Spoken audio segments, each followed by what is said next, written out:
Sir આપણે ભણવાનું ગમતું હતું.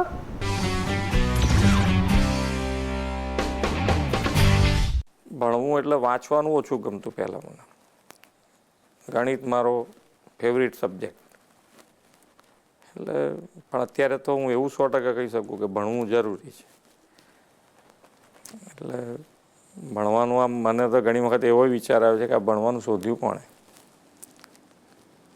પણ ભણવું તો જરૂરી છે. ભણવા માટે એટલે આમાં શું છે કે બે વસ્તુ,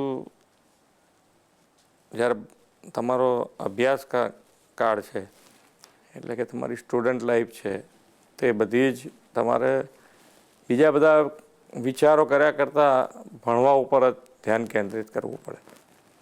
કે જ્યારે વાંચવા બેઠા હોય, રમતા હોય ત્યારે રમો ભલે, પણ જ્યારે વાંચતા હોય ત્યારે બીજે બધે ધ્યાન ના જાય. એવા પ્રયત્નથી ભણીએ તો કદાચ સારું રિઝલ્ટ આવી શકે.